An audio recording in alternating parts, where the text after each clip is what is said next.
విజయ్ కుమార్ గారు గుడివాడ. సభాయ నమః. 3 నిమిషాలు 300 మాటలు. ఇప్పుడు మనం మాట్లాడుకున్నటువంటి 3 నిమిషాల 300 మాటల్లో నేను గత 55 సంవత్సరాలుగా ఎదురు చూస్తున్నటువంటి ఓసీ ఐక్య వేదిక ఇవాళ ప్రారంభం ఉంటుంది. నిజంగా నేను చాలా ఆనందపడుతున్నాను. కారణం ఏమంటే 55 సంవత్సరాలుగా నేను చదువుకుంటున్నటువంటి రోజుల్లో రిజర్వేషన్ లేదు, వీడు ఓసీ అని పుస్తకాలు ఇవ్వడానికి, హాస్టల్లో చేర్చుకోవడానికి, తిండికి పనికిరాడు, దేనికి పనికిరాడని ఆ రోజు నుంచి నెట్టివేయబడినటువంటి మనందరం కూడా ఈ రోజు వరకు కూడా ఎంత మౌనంగా ఎంత ఓర్పుతో ఉన్నామంటే మనం ఇలాంటి దానికోసం నిజంగా మన ఓర్పుని ప్రభుత్వాలు గమనించి ఈ పార్టీకి దీన్ని అమలు చేయాల్సినటువంటి ఒక పరిస్థితి. కానీ మళ్ళీ మనం ఇలాంటి ఒక పోరాటం చేయాల్సి వస్తుంది అని నేను ఎప్పుడు కూడా ఊహించలేదు. కారణం ఏమంటే అభ్యుదయవాదంలో నడుస్తున్నటువంటి 20వ సెంచరీ నుంచి 21వ సెంచరీలోకి బయలుదేరుతున్నామనుకునేటువంటి మన రోజుల్లో మనం 21 కాదు ఎన్ని సెంచరీస్కి వచ్చినా కూడా మనం ఇలాగే ఉంటున్నామనేది పచ్చి నిజం. కారణం ఏమంటే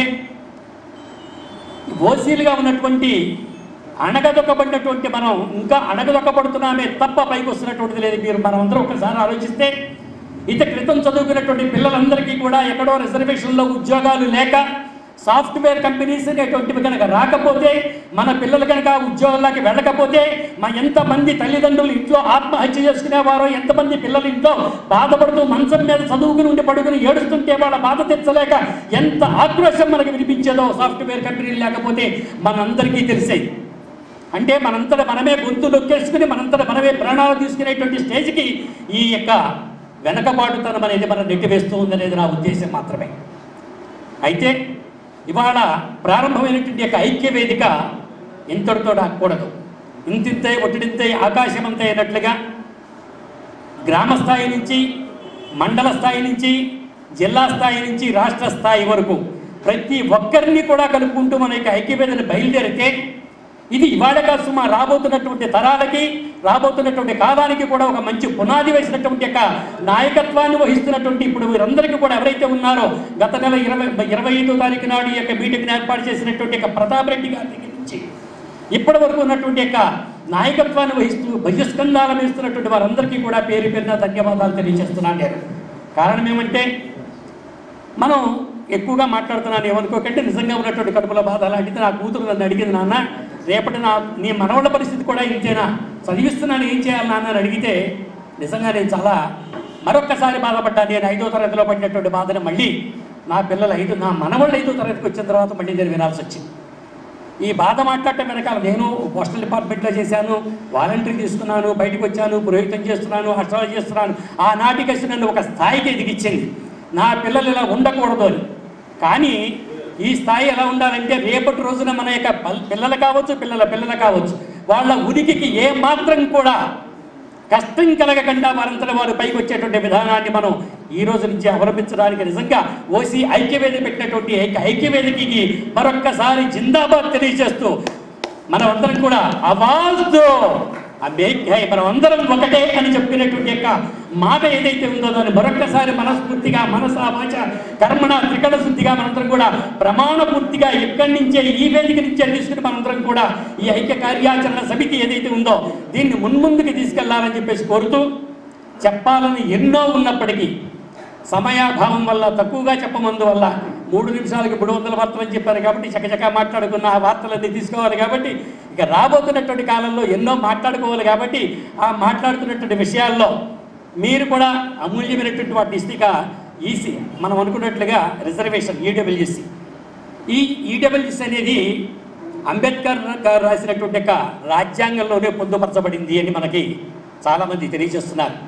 అయితే ఈ 70 సంవత్సరాల కాలంలో కూడా స్వాతంత్రం వచ్చిన తర్వాత కూడా మనం మన ఈడబ్ల్యూఎస్సీ కోసం పోరాడుకోవాల్సి వస్తోంది అంటే మనం ఎంత వెనకబడిపోయి ఉన్నామో, మన గురించి పాలించినటువంటి వారు హితకృతం కావచ్చు, రాబోతున్నటువంటి వారు కావచ్చు, పాలించినటువంటి వారు ఎంత శ్రద్ధ వహించారు అని ఆలోచిస్తే మనం ఎక్కడికి వెళ్ళిపోతున్నామో మనం ఒక్కసారి పరిశీలన చేసుకోవాల్సి ఉంటుంది. ఇప్పటికైనా మనం ఈ కార్యాచరణ ప్రారంభించినందుకు మీ అందరికీ దీనితో కలిసి నడుస్తున్నటువంటి ప్రతి ఒక్కరికి కూడా శిరస్సు వచ్చి నమస్కారం చేస్తూ ఇది ఇంకా ముందుకు తీసుకుపోవాలని చెప్పేసి కోరుతూ మరొకసారి ఐక్య కార్యాచరణ సమితి ఏదైతే ఉందో వారందరికీ కూడా నమస్కారం చేస్తున్నాను. పేరు పేరున మీ అందరికీ కూడా తెలియజేస్తూ ధన్యవాదాలు తెలియజేస్తున్నాను. వి కృష్ణప్రసాద్ గారు అఖిల భారత కాపు సమాఖ్య నుంచి వచ్చారు. వారి సందేశాన్ని ఇవ్వాల్సిందిగా కోరుతున్నాం. అందరికీ నమస్కారం. నాది విజయవాడ. అఖిల భారత కాపు డెవలప్మెంట్ ఫెడరేషన్ అధ్యక్షుడు నేను. ముఖ్యంగా ఈ వేదిక అలంకరించిన పెద్దలందరికీ నమస్కారం. చాలా ఇంతకుముందు పెద్దలు చెప్పినట్టు చాలా మంచి ప్రోగ్రాం ఏర్పాటు చేశారు. ఇటువంటి కసి ఆవేశం నాలో చాలా ఉంది, కానీ నాతో కలిసి వచ్చే వాళ్ళు ఇంతవరకు నేను చూడలేదు. ఇప్పుడు వీళ్ళందరితో నేను ఏకీభవించి చేస్తాను. ఇది తెలంగాణలో మనకి సెంట్రల్ గవర్నమెంట్ ఇచ్చిన రిజర్వేషన్ తెలంగాణలో కోర్టులో వేస్తే ఓన్లీ నీట్లో మెడికల్ పరంగా మెడికల్ సీట్ల కోసం ఒక 10% అమలు చేశారు. అది రాజశేఖర రెడ్డి గారు జడ్జి గారు విజయసేన రెడ్డి గారు అవలంబించారు. దాన్ని మళ్ళీ కోర్టులో వేస్తే కేసీఆర్ గారు మామూలుగా తెలంగాణలో అమలు చేశారు. ఇక్కడ ఎందుకు అమలు చేయరు? ఇక్కడ మనకి ఒక పెద్ద ఉద్యమం రావాలండి. ఉద్యమం ప్లస్ ఉప్పినలాగా రావాలి. ఏదో 40 మంది 4,000 మంది కాదు, 4 లక్షల మంది టైప్లో ఒకే ఉప్పినలాగా ఉద్యమం వస్తే అప్పుడు వాళ్ళు చెల్లిస్తారు. అలా ఏర్పాటు చేయాలని నా కోరిక. నా పేరు నడిపినేని వెంకట్రావు, ప్రకాశం జిల్లా కందుకూరు, సెకండరీ గ్రేడ్ టీచర్గా పనిచేస్తున్నాను. స్వాతంత్రం వచ్చిన 70 సంవత్సరాల తర్వాత అయినా కూడా ఈ అగ్రవర్ణాల్లో ఉండేటువంటి పేదలను గుర్తించి 10% రిజర్వేషన్ కల్పించిన కేంద్ర ప్రభుత్వానికి ముందుగా ధన్యవాదాలు తెలుపుకుంటున్నాను. అదేవిధంగా కేంద్ర ప్రభుత్వం ప్రకటించిన వెంటనే రాష్ట్ర ప్రభుత్వాలు కూడా అమలు చేసినట్లయితే ఈరోజు ఆంధ్రప్రదేశ్లో పనిచేస్తున్నటువంటి 1,20,000 మంది secretariat employees, purely government employees, 12,000 ఉద్యోగాలు మన అగ్రవర్ణ పేదల కుటుంబాలకు దక్కేవి. ఈరోజు ఎంతోమంది బీటెక్లు ఎంసీఏలు చేసి జాబుల కోసం ఎదుర్కొంటూ ఈ కరోనా కష్టకాలంలో ఇళ్ల దగ్గరే ఉండి ఇంటర్వ్యూలకు వెళ్ళలేక కొత్తగా ఉద్యోగాలు పుట్టక ఎంతోమంది ఇబ్బంది పడుతున్న వాళ్ళు కనీసం 12,000 మంది 13 జిల్లాల్లో ఈరోజు పనిచేస్తూ ఉండేవాళ్ళు. చివరికి గత 10-15 సంవత్సరాలుగా ఎలా తయారైందంటే కష్టపడి చదువుకుంటే వస్తే ప్రైవేట్ ఉద్యోగం సాఫ్ట్వేర్ జాబ్ రావాలి, లేకపోతే ఎక్కడో చోట గుమస్తాగా బతికే పరిస్థితి. ఎందుకంటే ఓసీలకి ప్రభుత్వ ఉద్యోగాలు రావు ఈ రిజర్వేషన్ కారణంగా అని. కానీ ఎట్టకేలకు 10% రిజర్వేషన్ ప్రకటించిన తర్వాత సెంట్రల్ గవర్నమెంట్ ఉద్యోగాల్లో అది అమలు చేస్తున్నందువల్ల అందరూ ఉత్సాహంగా వాటి కోసం కృషి చేస్తున్నారు.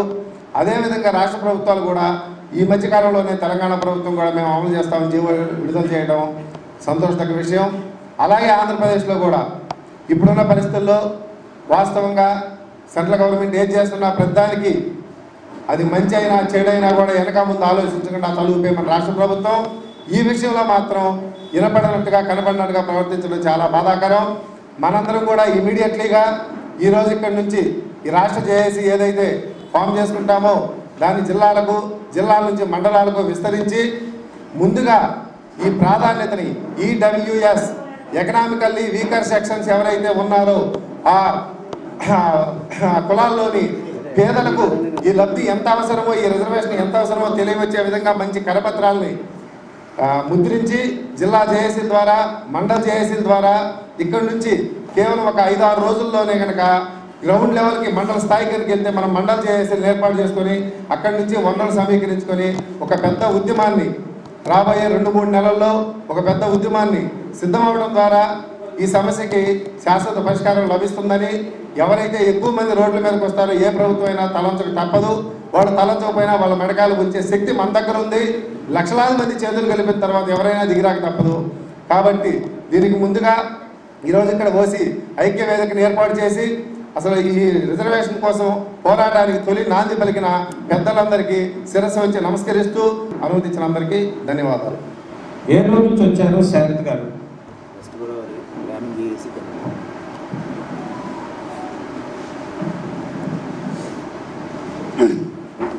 సభాయ నమః. ఇందాక నుంచి పెద్దలు మాట్లాడుతున్నారు.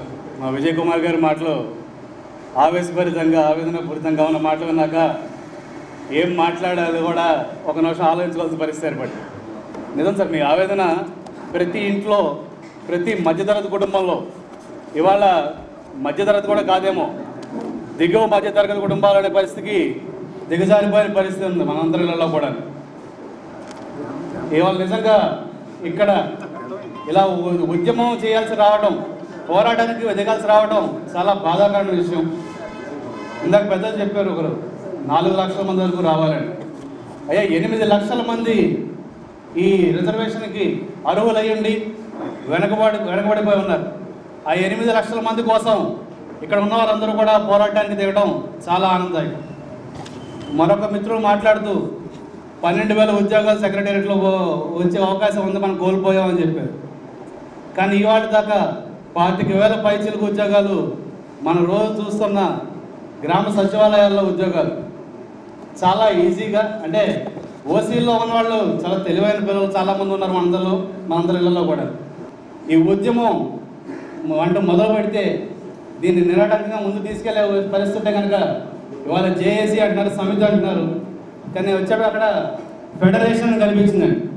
సమితి నుండి సమాఖ్య భావన అందరిలో ఏర్పడేదాకా ఎంతమంది అయితే రాష్ట్రంలో ఓసీలు ఉన్నారో అందరిలో కూడా సమాఖ్య భావన ఏర్పడేదాకా ఈ పోరాటం సాగాలని కోరుకుంటున్నాను.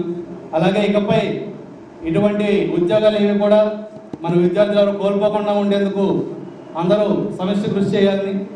ఇందాక సలహాలు చెప్పమన్నారు, సలహాలు చెప్పడానికి దాసరావు గారు ఆయన చూశాక కొంచెం జంకాను. ఇంతకుముందు మీతో చిన్నపాటి పరిచయం ఉంది, ఆయన మాట్లాడే తీరు చూసి పెద్దల ముందు మాట్లాడేప్పుడు కొంచెం సంకోచించాను.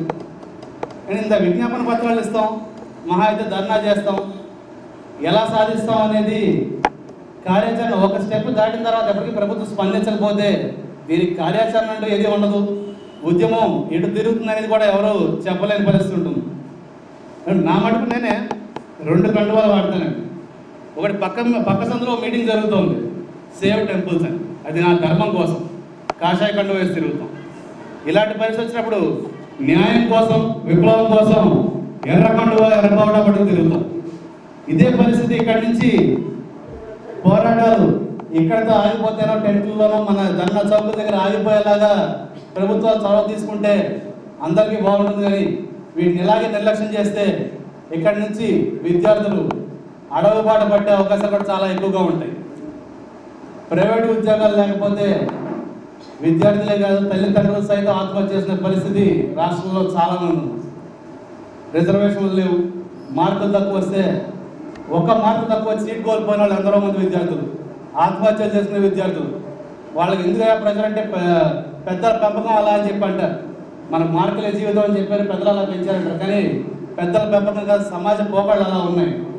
ఈ పోకళ్ళు మారేదాకా అందరూ కృషి చేయాలని చెప్పి నా ఒపీనియన్ తెలియజేసుకుంటూ ఈ అవకాశం ఇచ్చినందుకు ధన్యవాదాలు తెలియజేసుకుంటున్నాను. పొంగరి సాయిబాబు గారు, ఆంధ్రప్రదేశ్ కాకతీయ సేవా సమాఖ్య లీగల్ వింగ్ సెక్రటరీ వారు. స్వాగతం, సుస్వాగతం. ఆంధ్రప్రదేశ్ వెల్ఫేర్ ఫెడరేషన్ సమావేశానికి విచ్చేసిన అత్యున్నత మహాసాధకులందరికీ నా హృదయపూర్వక నమస్కారాలు తెలియజేస్తున్నాను. చాలా శుభపరిణామం. ఈరోజు అత్యంత ప్రాధాన్యతగా మనం అనుకోవచ్చు. ఎందుకంటే ఈ అగ్రవర్ణాల్లో పేదలు చాలా నరకం అనిపిస్తున్నారు. ఆ పేదల యొక్క సమస్యల పరిష్కారం కోసం మోడీ ప్రభుత్వం 10% రిజర్వేషన్ అనేది మనకు కలగజేసింది. యాక్చువల్గా మన ఆంధ్రప్రదేశ్లో మాత్రం ఇప్పటికీ ఇంప్లిమెంట్ కావాలి. 7/1/2019 తేదీన union council of ministers approve చేసింది. ఏమని చేసింది? 10% రిజర్వేషన్ ఎడ్యుకేషన్ విద్యా సంస్థలను అలాగే ఉద్యోగ అవకాశాలను 10% రిజర్వేషన్ కలగజేయమని చెప్పి అగ్రవర్ణాల పేదలకు ముందు చెప్పించింది. ఈడబ్ల్యూఎస్ అంటే ఏం చేస్తారు? ఎకనామికలీ వీకర్ సెక్షన్లో ఆర్థికంగా ఎవరైతే వెనకబడి ఉన్నారో అగ్రవర్ణాల్లో పేదలు, వాళ్ళకి రిజర్వేషన్ కల్పించాలి. ఆర్థికంగా ఉన్న పేదలని చేతులిచ్చి అందరినీ సమాన ప్రాతిపదికన హ్యుమానిటీ గ్రౌండ్స్ మీద అందరినీ పైకి తీసుకురావడం ఉద్దేశంతో ఈ కార్యక్రమం, ఈ యొక్క రిజర్వేషన్ కార్యక్రమాన్ని పొందుపరిచింది. అయితే మన ఆంధ్రప్రదేశ్లో ఈ రోజు కూడా ఇంప్లిమెంట్ చేయట్లా. కానీ 7/1/2019 ఇచ్చిన ఆర్డర్ని ఆంధ్రప్రదేశ్ ప్రతి ప్రభుత్వం, ప్రతి గవర్నమెంట్ ఇంప్లిమెంట్ చేయనుంది. కేంద్రంలో అన్ని రాష్ట్ర ప్రభుత్వాలకి కేంద్ర ప్రభుత్వం అల్టిమేట్గా ఇచ్చింది కంపల్సరీ ఇంప్లిమెంట్ చేయాలి అని. కానీ ఈ రోజు వరకు చేయడం. కానీ మనం ఆంధ్రప్రదేశ్ తీసుకుంటే అగ్రవర్ణాలు బ్రాహ్మిన్స్ 3% ఉన్నారు, కోమటి అంటే వైశ్యస్ 2.7 ఉన్నారు, కమ్మ 4.8% ఉన్నారు, రెడ్డిస్ 6.5% ఉన్నారు, వెలమ 3% ఉన్నారు, కాపు 15.2% ఉన్నారు, తెలగ అలాగే క్షత్రియ 1.2%, బలిజ 3% ఉన్నారు. ఈ విధంగా మనం లెక్కేసుకుంటే దాదాపు 42% ఈ అగ్రవర్ణాలు ఉన్నారు. కానీ ఎవరికి కూడా మనకి రిజర్వేషన్ అనేది ఇప్పుడు దాకా ఇంప్లిమెంట్ జరగట్లేదు మన ఆంధ్రప్రదేశ్లో. ఎందుకు ఈ పరిస్థితి? ఎక్కడైనా ఎవరికాదు మన పని అయిపోతే చాలా మన స్వార్థం మనం చూసుకున్నాం కానీ వేరే దేశానికి రాష్ట్రానికి ఉపయోగపడే 10 మందికి ఉపయోగపడే పని చేయాలని చెప్పి కాకపోతే ఆతులతో పనిచేయాల్సిన అవసరం ఉంది. ఈ రోజుకైనా మనందరం ఐక్యమత్యంతో అగ్రవర్ణాల అందరం కలిసి పోరాటం చేస్తే ఏదైనా సాధించవచ్చు. మనం సాధించలేమే లేదు, అందరం కష్టజీవులమే. కష్టపడి పనిచేసి ఈ యొక్క సంఘాన్ని చేయించి కుల మత వర్గ విచక్షణ లేకుండా కూడా మనం చేద్దాం. అన్ని కులాలకి ఆర్థికంగా అనుకుని ఎవరైతే ఉన్నారో వాళ్ళందరికీ సహాయ సహకారం అందించాలని చెప్పి ఈ అవకాశం ఇచ్చిన మీ అందరికీ నా ధన్యవాదాలు తెలియజేస్తున్నాను. కనక మెడల్ శ్రీనివాస్ చక్రవర్తి గారు, ప్లీజ్ వెల్కమ్. ఆయన సెక్రటరీ, ఆంధ్రప్రదేశ్ కాకతీయ సేవా సమాఖ్య, విజయవాడ నుంచి వచ్చారు.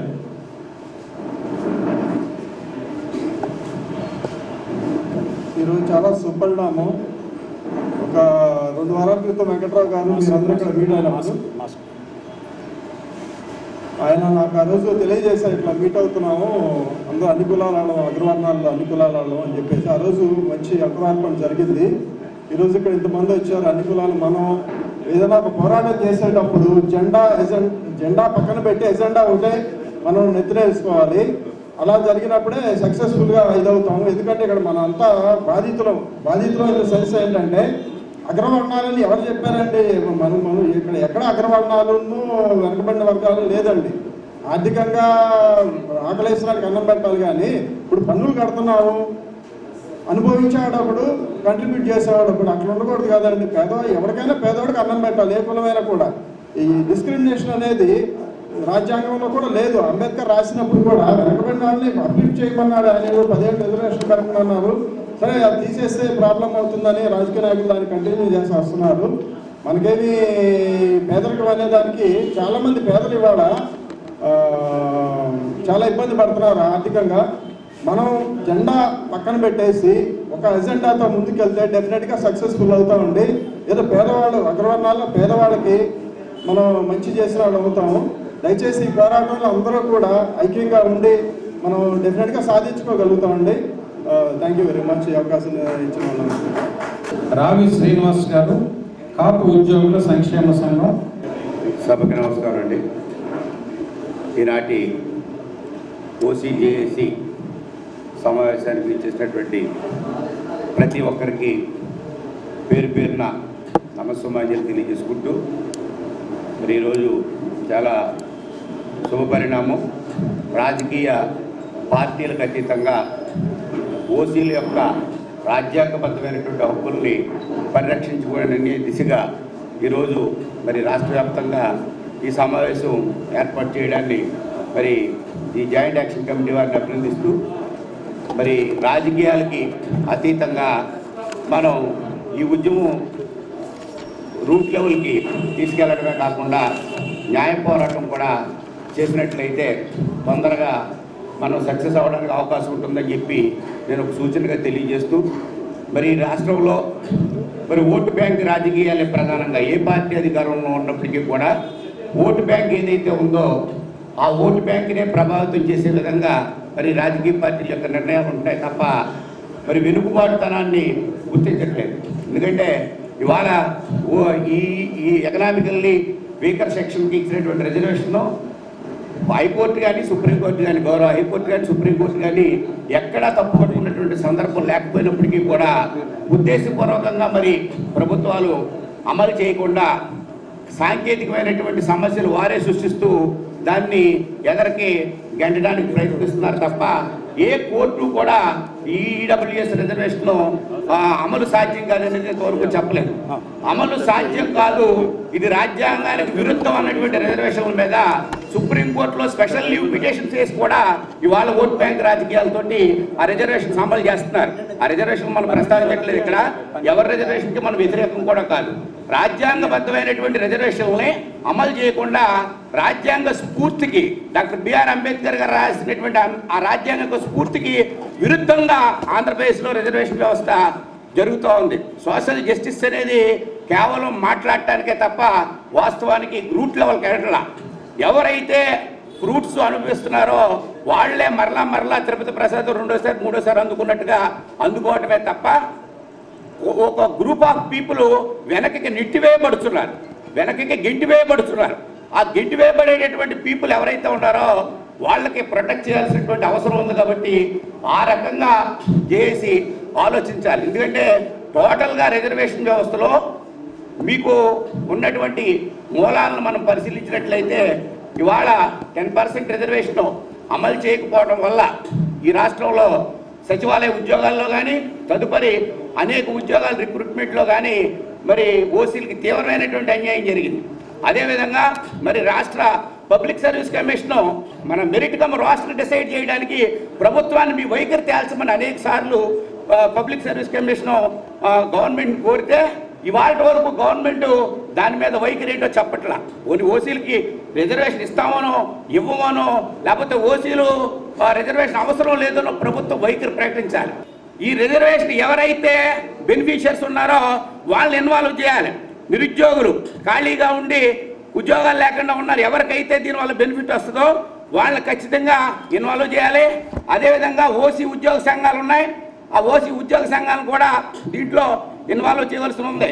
ఎందుకంటే తెలంగాణ ఉద్యమంలో విద్యార్థులు ఉద్యోగులే ఉద్యమాన్ని ఎదురు నడిపారు. కాబట్టి ఇది ఓసీ జేఏసీ ఖచ్చితంగా ఎవరైతే బెనిఫిషియర్స్ ఉన్నారో వాళ్ళని ఇన్వాల్వ్ చేయమని చెప్పి సభాముఖంగా తెలియజేసుకుంటూ, అదేవిధంగా మరి ఇంకొక విషయం, రైతు భరోసా విషయంలో మరి కేంద్ర ప్రభుత్వం నిధులతోటి రాష్ట్ర ప్రభుత్వం మ్యాచింగ్ గ్రాంట్ తోటి మనకి రైతు భరోసా అనేది ఇంప్లిమెంట్ అవుతుంది.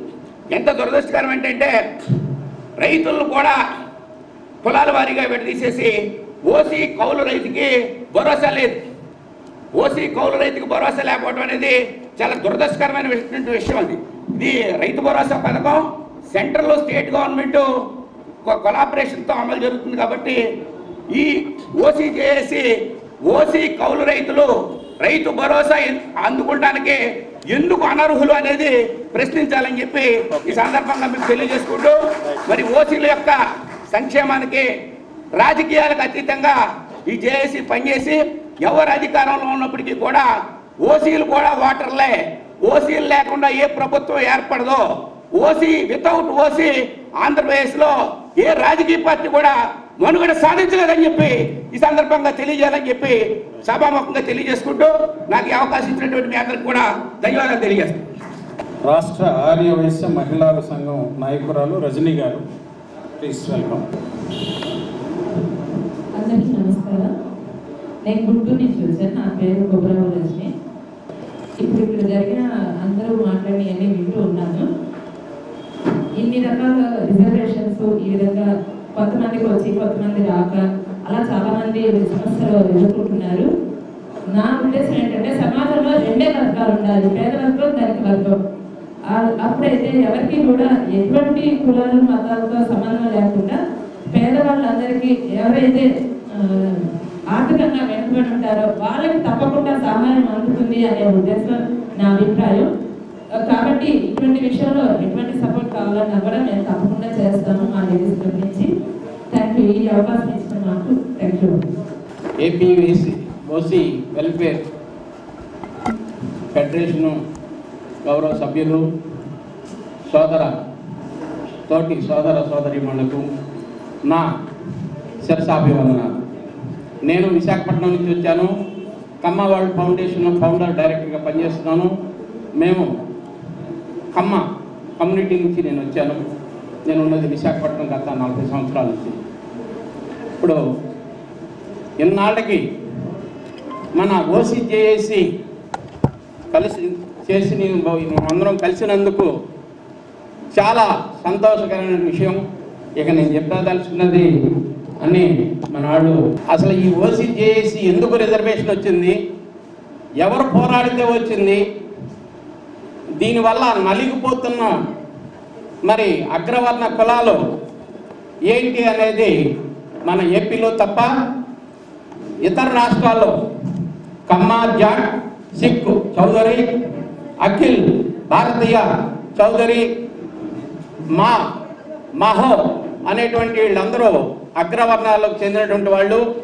మరి వాళ్ళు రాజస్థాన్, హర్యానా, బీహార్, ఉత్తరప్రదేశ్ ఇలాంటి రాష్ట్రాల్లో ఎంపీల్ని ఇళ్ళకెళ్ళి నిలదీసినటువంటి మీరు ఓసీలుగా ఉన్నారు, మీరు ఏం చేస్తున్నారు అనే దాని గురించి వాళ్ళు ఇలాంటి కార్యక్రమాలు చేపడితే మనకి గౌరవం ప్రధానమంత్రి గారు మరి క్యాబినెట్లో ఆమోదం తెలియపరిచారు.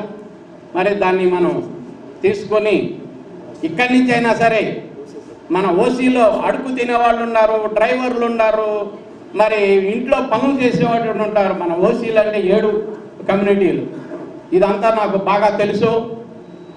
ఇప్పటికైనా మెలుకున్నందుకు మన ఓసీ జేఏసీ వాళ్ళకి నా హృదయపూర్వక ధన్యవాదాలు తెలుపుతూ, మరి సమయం లేదు కాబట్టి ఈ అవకాశం ఇచ్చినటువంటి మరి పెద్దలు అందరికీ మరి ముందు నా వంతు ఏమైనా సహాయ ఏపీలో కానీ నేను ఉండేది విశాఖపట్నంలో మరి మన ఓసీ వాళ్ళు ఏ కార్యక్రమాలు చేస్తానన్నా నేను కేడబ్ల్యూఎఫ్ తరఫున మరి అన్ని విధాల సహాయ సహకారాలు ఉంటాయని ఈ సభాముఖంగా తెలియజేస్తూ, మరి మన మిత్రుల్లో ఒక ఆయన ఆవేశంతో చెప్పారు మనం కార్యక్రమాలు చేయాలి అన్నారు. గతంలో కార్యక్రమం జరిగింది. మరి నేను అనుకోవటం ప్రస్తుత ప్రభుత్వాల్లో కొన్ని కులాలకి అతీతంగా చాలా ఇది చేస్తున్నారు. అరే ఇది ఓసీ మరి వెల్ఫేర్ చేస్తున్నారా అంటే ఆ ఇళ్ళు కమ్మ ఓసీ అని క్రియేట్ చేస్తున్నారు. కాబట్టి నేను పార్టీల్ని నేను కించపరచట్లేదు. ప్రభుత్వాన్ని మెడ వంచి నా అభిప్రాయం కమ్మవారు వెనకాలుండి కథమ కులాలందరూ ముంగలుంటే వీళ్ళకి కావాల్సిన సహాయ సహకారాలు ఎప్పుడు ఉంటాయని ఏ గవర్నమెంట్ వచ్చినా ఉంటాయని ఈ సభాముఖంగా నేను తెలియజేస్తున్నాను. పొరపాటి అయోధ్య రామారావు గారు తాడేపల్లిగూడెం నుంచి వచ్చారు. అందరికీ నమస్కారం. ఈరోజు లాస్ట్ మంత్ ఏపీ ఓసీ జేఏసీగా ఏర్పడ్డారు. ఇంతమంది ఏర్పడి ఇవాళ ఎస్టిమేట్ అయితే జిల్లాల వారీగా కూడా జేఏసీగా ఏర్పడాలని సభ్యులను కూడా ఏర్పాటు చేసుకున్నారు. దానికి నియోజకవర్గ వారీగా కూడా జేఏసీ తరఫున ఏర్పడాలని, అవసరమైతే మండలాలు, అవసరమైతే గ్రామాలు చాలా స్పీడ్గా ఇది ఎంత తొందరగా చేస్తే ఒక క్యాలెండర్ ప్రకారం ఏర్పడి ఆ క్యాలెండర్ ప్రకారం అందరూ ఒకేసారి అక్కడ ఉద్యమం చేసేటట్టుగా కూడా అందరినీ ప్రిపేర్ చేయాల్సిందిగా సూచన చేస్తున్నాను. ఈ అవకాశం ఇచ్చినందుకు నా ధన్యవాదాలు. నమస్కారం. నా పేరు ఆర్ఎన్ ప్రకాష్ అండి. కాపు రాష్ట్ర కాపు రిజర్వేషన్ సాధన సమితికి కన్వీనర్గా ఉన్నాను.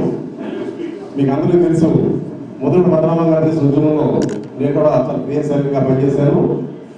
ముఖ్యంగా ఇక్కడ రావడానికి ప్రధాన కారణం ఏంటంటే రాష్ట్రంలో అండర్జోడ్ క్యాస్ట్లో సంఖ్యాపరంగా పెద్ద కులం కాపులు. సో ఇక్కడ JAC welfare OC welfare federation ఏర్పడుతుందంటే మా బాడీ కూడా అంటే మేము కూడా ఇందులో పార్టిసిపేట్ చేస్తే బాగుంటుందని ఉద్దేశంతో నేను రావడం జరిగింది. శివాజీ రాజు గారు అలాగే వెంకటరామరాజు కూడా అభివృద్ధి గారు రావడం జరిగింది. ముఖ్యంగా చూసినట్టు మీ అందరూ తెలుసు, ఇవాళ రాష్ట్రంలో ఉన్న అన్ని కులాలు బీసీ కేటగిరీలో రావడం కోసం ప్రయత్నం చేసుకుంటూ వచ్చినాయి. నేను మంజునాథ్ కమిషన్ సంబంధించి 6 నెలలు కూడా వార్తలు కూడా అన్ని జిల్లాలు తిరగడం జరిగింది. ఒక కమ్మకులం తప్ప రాష్ట్రంలో మిగిలిన అన్ని కులాలు కూడా రిజర్వేషన్ కావాలని కోరినాయి. కాపులు ఉద్యమం చేశాము, మిగిలిన కులాలు కూడా అన్ని కులాలు కూడా రిజర్వేషన్ కావాలి. ఏదో కారణంగా అది గతంలో రిజర్వేషన్స్ అన్ని కూడా వెనకబడటం అనేది సోషల్ ప్రయారిటీ బాగా ఇప్పించి ఎడ్యుకేషన్ గాను సామాజికంగాను వెనుకబడి కులాలుగా పరిగణించి వచ్చడం జరిగింది.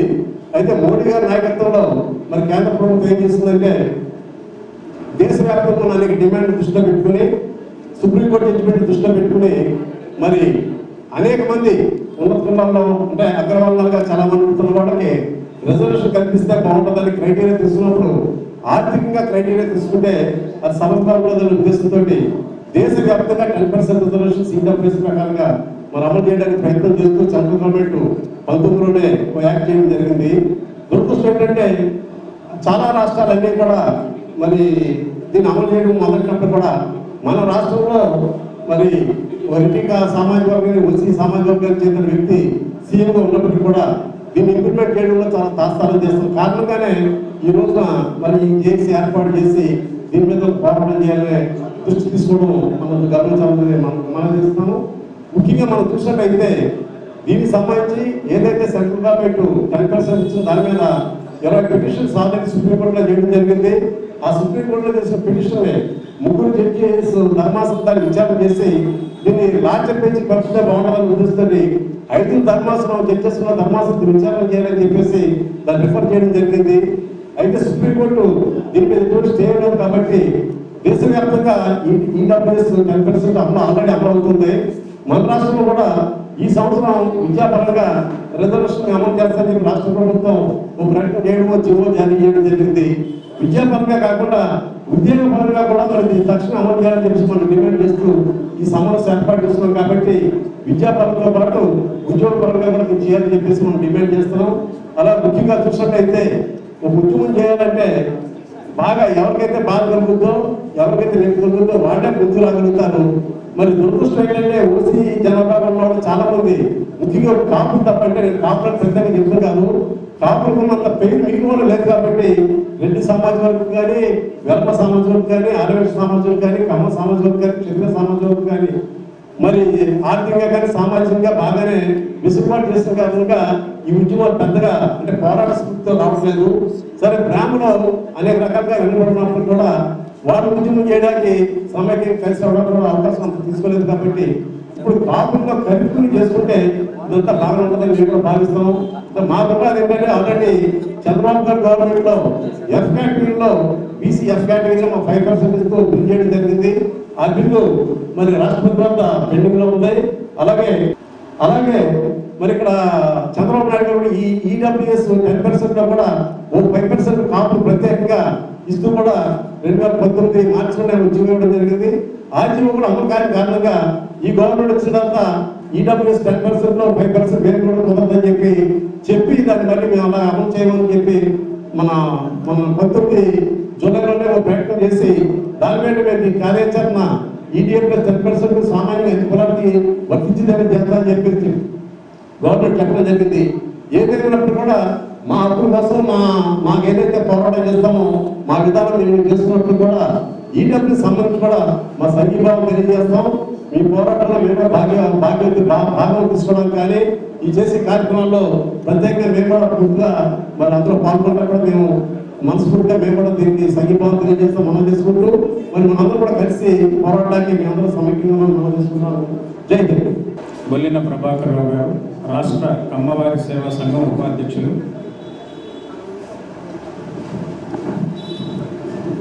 అందరికీ నమస్కారం అండి. నేను విశాఖపట్నం నుంచి వచ్చాను. నా పేరు బొల్లి ప్రభాకర్ రావు. నేను చిన్న 2 మాటలు ముగిస్తాను. ముఖ్యంగా ఏంటంటే నా ఉద్దేశం, నా పర్సనల్ ఉద్దేశం ఏంటంటే విద్యా వైద్యం టోటల్గా ఆర్థికంగా వెనుకబడిన వాళ్ళకైనా ఉన్నతమైన వాళ్ళకైనా రెండింటికి దేశ మొత్తం మీద ఫ్రీగా అయితే మిగిలిన ఏ స్కీములు ఏ అక్కర్లేదని నా అభిప్రాయం. ఆ రెండు విద్యా వైద్యం రెండు ఇస్తే ఇంకా మిగిలినవన్నీ కూడా ఆటోమేటిక్గా ఇదవుతాయని. అలాగే మనం కూడా మన ఓసీ దాంట్లో మన సోదరులందరికీ కూడా మన ఇండివిజువల్గా మన కూడా ఉన్న వాళ్ళకి విద్యా వైద్యంలో మనకు తోచిన సహాయం మనం చేస్తుంటే గవర్నమెంట్ ఇచ్చింది 10% ఇస్తుంది, అందరికీ సరిపోతుంది. అందులోనూ మన తోటి వారికి అనారోగ్యంగా అనుకోకుండా ఎవరికైనా సిక్ అయితే ఆ రిజర్వేషన్ వచ్చి అదంతా అమలు అయ్యి వచ్చే వరకు కూడా ఇవి ట్రీట్మెంట్ జరగదు. అలాగే సీటు ఇప్పుడు ఎవరికైనా చదువుకోవాలంటే ఫీజులు కట్టడానికి కూడా ఇది ఉండదు. అటువంటిప్పుడు మన తోటి విద్యార్థులకి తోటి అనారోగ్యంగా ఉన్న వాళ్ళకి కూడా మనకు కూడా ఉన్న వాళ్ళకి కూడా మన వంతు సహకారం చేస్తే దాంతో దీంతో సైమల్టేనియస్గా ఫైట్ చేస్తూ మన సోదరులందరికీ మనం ఉపయోగపడాలని సోదరులందరికీ నా విన్నపం. కరుణశ్రీ గారు ఆర్యవైశ్య రాష్ట్ర సంఘ నాయకురాలు, వారిని 2 మాటలు మాట్లాడాల్సిందిగా కోరుతున్నాం. Good morning friends. మరి ఓసీ సంఘర్షణ సమితి మీటింగ్ చాలా అద్భుతంగా, అంటే ఒక ప్రోగ్రామ్ని తలపెడితే అందరూ సపోర్ట్ చేసి ముందుకు వస్తేనే ఇంత బాగా జరుగుతుంది ఇది. మరి అందరికీ ఈ ఓసీ సంఘర్షణ సమితికి సపోర్ట్ చేసింది మీ అందరికీ కూడా థ్యాంక్స్. ఎందుకంటే అందరూ పలు ప్రాంతాల నుంచి చాలా దూరాల నుంచి మన టైంని ఈ కరోనా టైంలో కూడా ఉంచినందుకు, ఇలాగే ఈ సపోర్టే ముందు మనందరం కలిపి చేసుకుంటేనే మనం ముందుకెళ్ళగలము. ఇప్పుడు అందరిది ఒకటే బ్రెయిన్ అండి, అందరిది ఒకటే ప్రాణం ఒకటే బ్రెయిన్. అలాంటప్పుడు మనకైతే 1 మార్కులు, బీసీ వాళ్ళకి 1 మార్కులు ఏంటండి, అంతే కదా. ఇప్పుడు బీసీ వాళ్ళకని తలకాయలో వాళ్ళకి ఎక్కువ, బ్రెయిన్లో ఎక్కువ పర్సంటేజ్, మనకి ఎక్కువ పర్సంటేజ్ ఉంటుందా? ఉండదు. ఫర్ ఎగ్జాంపుల్ మా బాబునే తీసుకుంటాను. ఐఐటీలో ఒక్క మార్కుతో వాడికి సీట్ పోయిందండి, ఒకే ఒక్క మార్కు. వాడికంటే 60 మార్కులు తక్కువ వచ్చిన వాళ్ళకి సీట్ వచ్చింది. బీసీలకి సీట్లు ఇచ్చుకుంటూ వెళ్తున్నారు, ఓసీలకి పక్కన పెట్టేస్తున్నారు. ఒకప్పుడేమో ఒక 100 సంవత్సరాల క్రితం తీసుకుంటే వాళ్ళు మనల్లోనే వాళ్ళు. కానీ ఇప్పుడు ఏంటంటే మనం ఈ స్టేజ్కి వచ్చేసాం. ఎందువల్ల? మనలో యూనిటీ లేకపోవటం వల్ల. ఇక్కడి నుంచి అయినా సరే మనలో మన యూనిటీ తెచ్చుకుందాము. సో రిజర్వేషన్స్ అనేది ఉంటే అందరికీ ఉండాలి, లేకపోతే అందరికీ తీసేసేయాలి. ఇదైతే నా ఒపీనియన్ అండి. అందరూ ఒకటే, భారతీయులుగా మనందరం ఒకటే, మనందరిది ఒకటే బ్లడ్, మన రక్తంలో అందరికీ ఒకటే ఎర్ర రక్తం, అంతే. అంతవరకే మనం ఉండాలి తప్పితే వీళ్ళకి రిజర్వేషన్ వాళ్ళకి రిజర్వేషన్ అనే మెరిట్లో పొట్ట కొట్టేసి వేరే వాళ్ళకి మన యొక్క కష్టాలు తీసుకెళ్ళి వేరే వాళ్ళకి జాబులు ఇస్తుంటే మా పిల్లలు అడుగుతున్నారండి, అదేంటమ్మా మేము కష్టపడి చదువుతున్నాము, మాకు మార్కులు కంటే తక్కువ వచ్చిన వాళ్ళకి మీరు ఎలా ఇస్తున్నారు, మరి మీరు ఎందుకు ఫైట్ చేయట్లేదండి? మేమన్నా మాకంటే మీరు యువతలన్నానా, మీరు ఫైట్ చేయండి, మీరు కూడా రండి ముందుకు, మీరు కూడా ఫైట్ చేయండి, అంతే కదా. అందరం కలిపి ఫైట్ చేసి మనందరం ఒకటిగా ఉందాము. మనకి కావలసిన న్యాయాన్ని మనం వచ్చే వరకు మనం ఫైట్ చేస్తూనే ఉందాము. అందరికీ థ్యాంక్స్. నాకు ఈ అవకాశం ఇచ్చిన ఓసీ సంఘర్షణ కమిటీ వారికి థ్యాంక్స్ తెలియజేసుకుంటాను. Thank you very much.